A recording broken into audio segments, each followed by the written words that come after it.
Районлық медицина бірлеспесінде 5000 қадем сүрені астында саламат тұрмыс тәрізін үгіт насихатлаушы ләж өткерілмекте. Саламат тұрмыс тәрізін үгіт насихатлауға қаратылған 5000 қадем сүрені тикарында ізбезлікте ләжлер давам етпекте.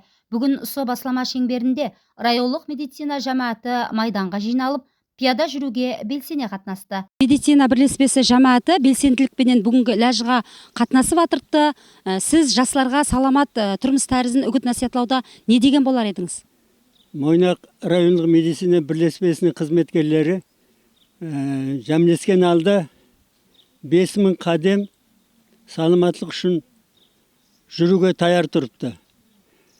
Енді саламат тұрмыстың икары бұл физикалық харекетшілік.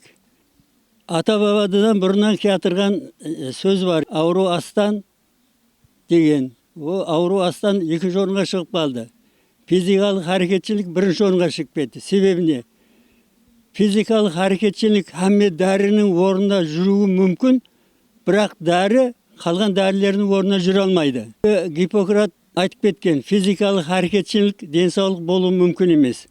Абу Али ибн Сина бабамызда бірінші орынға физикалық харекетшілікті қояды, екінші орынға ауқатлану, үшінші орынға демалуды қойыпты.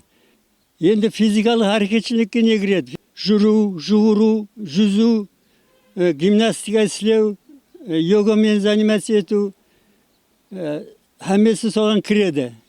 Әзір біздің өзіміздің районда да жаслар форумда әмі секциялардың түрлері бар. Демек, қазір сіз районымызға белгілі 84 жастағы шпакерсіз, пияда жүруді, тура ауқатлануды, демек адам денсаулығына пайдалы деп үгіт насихат қыласыз. 2,5-3 километр жаяу жүрсең, таяныш аппаратларының ауырынан құтыласың. Екіншіден, егер жүріп баратқан уақытыңызда дем жетіспей қалса, жүру тоқтату керек.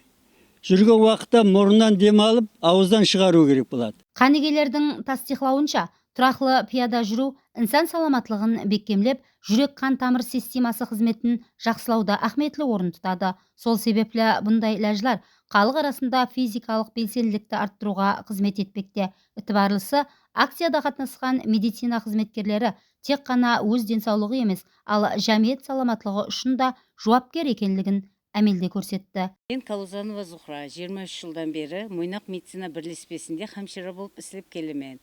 Біздер har күні бейтапларды емлейміз. Адам ауырмастан алдын денсаулықтың қадіріне жету керек. Соның үшін менің айтып қаларым, har күні пияда жүру инсан саламатлығына пайдалы, һәм сол мақсатта мен har біріңізді шақырып қалар едім. Ләж көтеріңкі рухта өтті һәм қатнасушыларға саламат тұрмыс жолына және бір қадем таслауға ilham бағышлады.